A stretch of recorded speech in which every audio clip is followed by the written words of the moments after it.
राष्ट्र सर्वप्रथम राष्ट्र सर्वप्रथम राष्ट्र सर्वप्रथम राष्ट्र। महिला एशियाई चैंपियंस ट्रॉफी 2023 के लिए हॉकी ट्रॉफी का अनावरण और इवेंट शुभांकर लॉन्च कार्यक्रम का आयोजन किया गया। इस अवसर पर मुख्यमंत्री हेमंत सोरेन भी मौजूद रहे।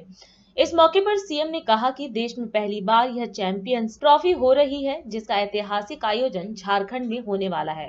उन्होंने सभी को इस आयोजन के लिए शुभकामना दी। जो आज देश में पहली बार महिला हॉकी चैंपियनशिप का ट्रॉफी अनवीलिंग समारोह के इस कार्यक्रम में सबसे पहले तो हॉकी फेडरेशन के प्रेसिडेंट को मैं बहुत बहुत आभार प्रकट करूंगा। इकराम साहब आज इस अनवीलिंग कार्यक्रम में हमारे साथ हैं और यहाँ सभागार में कई खिलाड़ी भी यहाँ मौजूद हैं जो वर्तमान में भी खेल रहे हैं और पहले भी खेल चुके हैं। और हम लोग की इस राज्य में तो खिलाड़ियों का जो एक बड़ा खजाना है, उनमें से जो लोग यहाँ उपस्थित है उन सभी का मैं हार्दिक अभिनंदन करते हुए आप सबका जोहार करता हूँ, आप सबको जोहार करता हूँ। ये कार्यक्रम जो हम लोग आयोजित करने जा रहे हैं जो 27 तारीख से 5 नवंबर तक चलेगा, जिसमें कई देशों के खिलाड़ी यहाँ आएंगे। ये देश में पहली बार भी हो रहा है और हमारे नजर में भी पहली बार हो रहा है। और इस कार्यक्रम को सरकारी व्यवस्था की जो सहयोग है वो तो हम उसके लिए हैं ही, साथ में जो इस कड़ी का मुख्य बिंदु है कि इकराम साहब, दिलीप तिर्की जी, उनके पूरे टीम का यहाँ इस छोटे से कार्यक्रम में उपस्थित हो और अपना सपोर्ट दिया।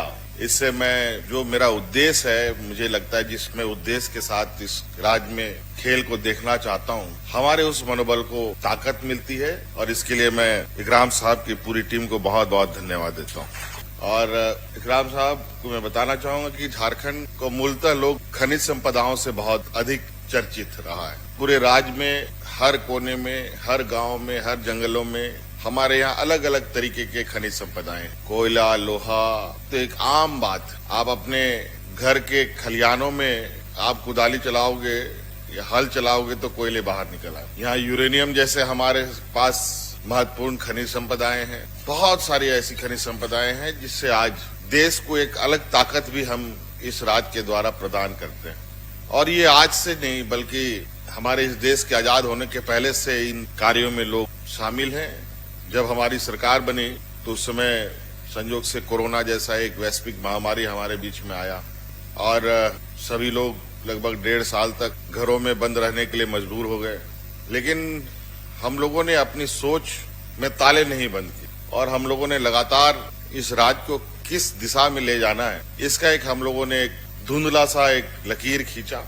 खनिज संपदाओं तो हम के बारे में तो लास्ट 100 ईयर्स पहले से ही हम लोग कार्य कर रहे हैं, लेकिन परिणाम बहुत उत्साहवर्धक हमें दिखा नहीं। तो हम लोगों ने इससे अलग हटकर, जैसे एजुकेशन है, हेल्थ है, आधारभूत संरचनाएं हैं और विशेषकर हमारा खेल और पर्यटन, इस पर हम लोगों ने काम करना प्रारंभ किया। और जब हम लोगों ने खिलाड़ियों को तराशने का हल्का प्रयास किया तो जो चमक हमें देखने को मिला वो मुझे लगता है ये कोयला, हीरा और यूरेनियम से कहीं ज्यादा ताकतवर मुझे दिखा। फिर हमने इस पर आगे बढ़ने का काम किया। परिणाम आज आपके सामने, चाहे हॉकी इंडिया की टीम की बात हो, चाहे आर्चरीज में हो, यहाँ तक कि देश के सबसे चर्चित प्रतियोगिता खेल प्रतिस्पर्धा अगर हम क्रिकेट को भी देखें तो धोनी भी हमारे ही राज्य से आते हैं। तो हमारी इस बात को हमने देखा कि हमारे जो यहाँ के बच्चे, नौजवान, ये हमारे कहीं ना कहीं आज उस खनिज संपदा का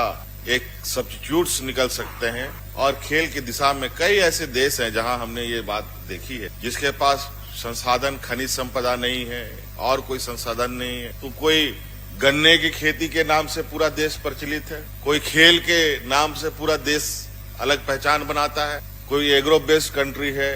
इस तरीके से कई कंपोनेंट्स पर देश अपना नाम रोशन करती है। तो हमने भी खेल को एक बहुत महत्वपूर्ण कंपोनेंट के रूप में देखा है और इसी लक्ष्य के साथ मैं आगे बढ़ भी रहा हूं कि आने वाला समय में देश में कोई भी टीम तैयार हो तो वो टीम निश्चित रूप से बिना झारखंड का पूरा ना हो, ऐसी तैयारी के साथ हम अपने खिलाड़ियों को तैयार करेंगे।